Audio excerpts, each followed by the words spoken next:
So, Talmud Devorah, chapter 10 by the Rabbi Moshe cordovero. It says, a person is to connect with the highest holiness, act with it, and never separate from the highest spirit, and in it, a man must act according to the time.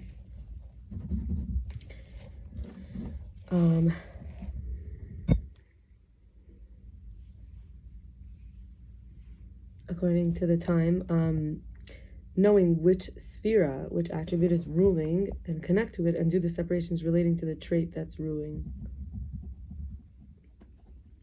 At night, it's malchus, kingship. Sleep is similar to death, and the tree of death rules. He's on his bed, and he should accept the full yoke of kingship of the heavens. At midnight, he wakes, cleans his hands from the house, the klipo. He recites a blessing, and repairs the divine presence, the feminine. Through Torah occupation, the likeness of his soul will rise to Gan Eden with the divine presence, and she'll be connected to him, and he to her, and Tiferet, splendor, will also come play. It's like a son. Will also come play with the righteous ones, and with him in their company. They listen to his noise. He's traveled with her from death and sleep to the secret of Gan Eden, Garden of Eden, causing light of Tiferet that sparkles on righteous Gan Eden to sparkle on him. In the morning, the dawn, he should intentionally connect to the three forefathers, Abraham, Isaac, and Jacob. Through the verses included in Tiferet, in the synagogue, kindness, chesed, and devorah, severity, the right, the left.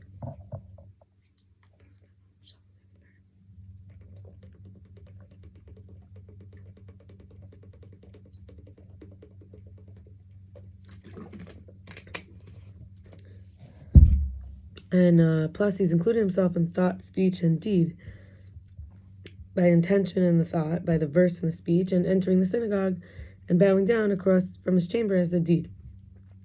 Before prayer, he stands in the synagogue, and his mouth exudes prayer and unification of Yesod, which is foundation, the source of the well. And this opens up in the well. The synagogue is kingship, and he does tikkun shechina with his kavana. Then he leaves and rises to the secret of Torah and connects to it in the secret and the measure of the day till the mincha, which is severity and devorah.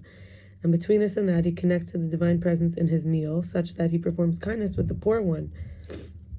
Kindness is chesed, that's related to shacharis, and then the mincha was the severity of devorah.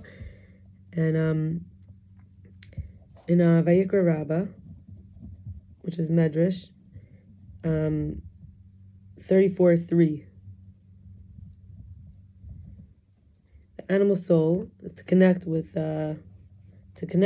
with the secret of nourishment, because in Mishlei it says a righteous one should know the soul of his animal. That's from Hillel the elder. Mishlei 12:10, Proverbs. At Ma'ariv, the Tiferet goes down to Malchus. Ma'ariv is the evening prayer, Arvis. And he's with Tiferet at the beginning of the night, and he brings it down to the soul, connecting it with it, and he connects himself below, and then when he leaves, he unifies the Malchus with Malchus only through the secret of accepting the yoke of the kingdom of the heavens. And this is his strength during the day, with the strength of that sphera, and he should cling to the light that is ruling. In this way, to always connect a man to holiness, and the crown of the divine presence will never leave his head. And in the topic of reparations, I wanted to workshop this. So I went to a 12-step meeting. There's 12-step meetings for everything, whether it's overeating or anything else, so in terms of doing less but doing more wholeheartedly, like doing less but doing what I do with a more whole heart, and also this respecting the will of myself and others. And I kept thinking in terms of making living amends. So I thought maybe I should take an anger management class, because there's times where I've been brought to a place where I was so upset. And a lot of that had to do with not getting guidance from my higher power and those sent to support me on my life mission and purpose. And also I wasn't giving myself, which I am doing now, giving myself enough praise, validation, credit, self-check-ins, and reassurance. And there's a big thing about minding your own business. This is really the way to follow through on your commitments to yourself, and having healthy boundaries with more discipline in order to earn more of that self-trust. You don't get that sort of quick fix, short-term shortcut. And then I could start to, protect my voice by saying less, not telling everyone my business, asking if it's necessary, and then also asking permission from others, for their time. And, then with all this extra energy, channeling the urges creatively, productively, and then still with the voice, telling the truth to myself and others. Remember, we're talking about the reparations, the divine presence. So I was thinking about the ways in which I could do it for myself. Of course, minding my own business, which is learning how to learning coping for accepting reality, because sometimes my business, I don't like my business, or think someone else's business might be better or worse. So it's really learning to cope with the reality. It could be breathing or journaling, to feel cleaner, to feel clearer, to feel purer. And this is really, we take retreats, we take breaks, and sometimes we don't give up. So in terms of making living amends, so let's say like in the real life, like, so some of the things I have to look at is where there's like seams that need like that are frayed or something. So in order to see where there needs to be mending done. So first of all, I felt like there was a lot of rage that kept coming up, frustration and overwhelm and interruptions, violations over when I was being interrupted or violated or overridden. I was thinking a lot about mercy instead of judgment, and everyone has a different reality, with different features in their reality. Men don't all deserve my hatred and harshness just because they're men, for example, and another man did something wrong. And, a great way for me to be safer in general from not just men, but life, is to rest more and have less stimulation, to do art, to slow down. Sometimes I think it's not productive enough, or I don't get that dopamine right away, but it slowly builds up. And, this is like, a way to be able to focus as a way of immunity. Just being able to learn to focus, slowing down, is a different kind of focusing. It's not just for 5 seconds to get what I want. It's like focusing slowly. There's a dissolution of the internal, the external. It's like kind of getting into a flow state. And that safety and security, it's easier to know what's the divine will versus ill will. Ill will makes me feel dis-eased, like not at ease, and discomfortable, not comfortable, versus divine will is a way to, and ill will often brings to panic. I feel like when I'm feeling panicked or oppressed, dying, trapped, it's because I didn't have a good wish, like however it happened, for myself or others. And, God forbid, but really because of the body, what it remembers is, from terms in my life, what I've been through is letting others hurt me, staying silent, letting even homeless people that I felt bad for abuse me like a cushion, giving enemy to myself as company just so I had someone, even force feeding myself. And, also the example of just letting someone else's lack of safety and having too much pressure on them hurt me. Like, I remember there's somebody who was, he doesn't have secure housing, and he kept going, and he kept feeling, overwhelmed, and I realized I couldn't relate to him. And I was taking it so personally that he was under pressure, and he couldn't make me feel safe and calm, but, he couldn't share what he didn't have. So I stopped, feeling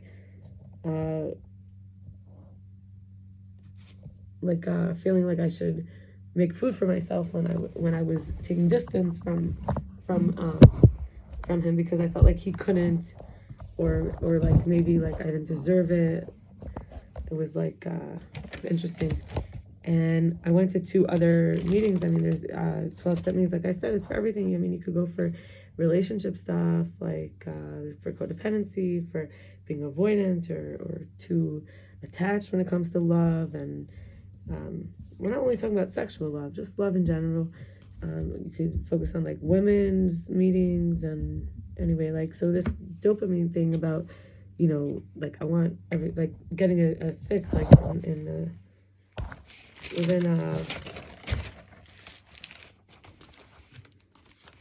a quick fix. It's kind of it's a brain damage, and facing those triggers is the threshold where there's room to grow. Because remember I mentioned about ill will. So when I have a will,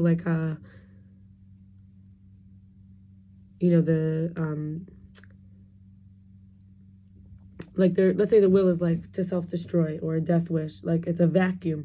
And it's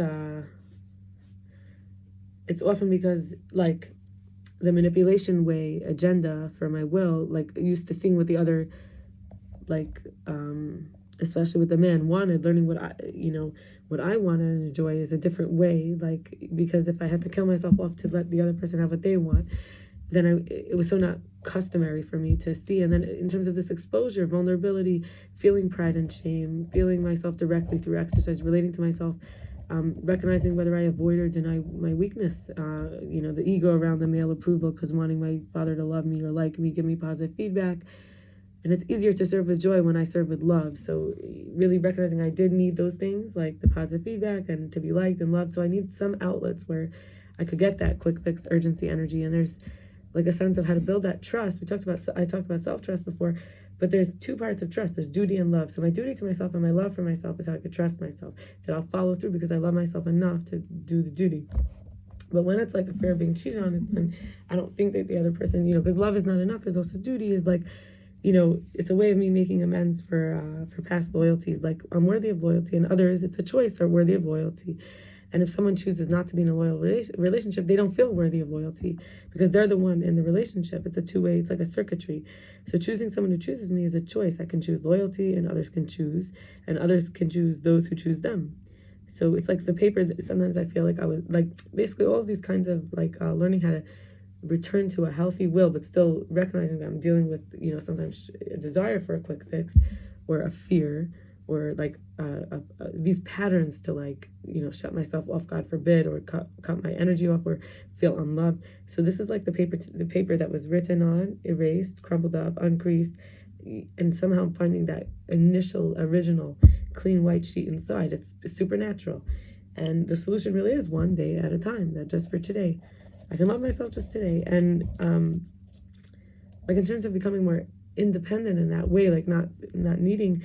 So, the recognition that the brain damage sometimes could be like the pathways in order to keep me safe, or like very like quick fix solution. So it's just to get safe right away, like to avoid that panic I mentioned. But then in terms of when we stop, like I mentioned rage, like let's say when we stop the like, and we wait in the trigger, there could be a sense of feeling unsafe, even a sense of feeling like dying. And it could really like help us to really process that guilt and that fear differently that has come up, and to start to self-reflect and self-inquire, like, am I avoidant, am I attached, like my dad, hatred of, and like, the hatred of the powerlessness of the self could be rot. Like you feel like you can't actually get what you want, so you just give in and give what the other person wants. Or the pride and shame is like a fatal fix, where like you're so afraid of the exposure that you don't let yourself feel your rage. So it ends up becoming like a self rage, like it just becomes like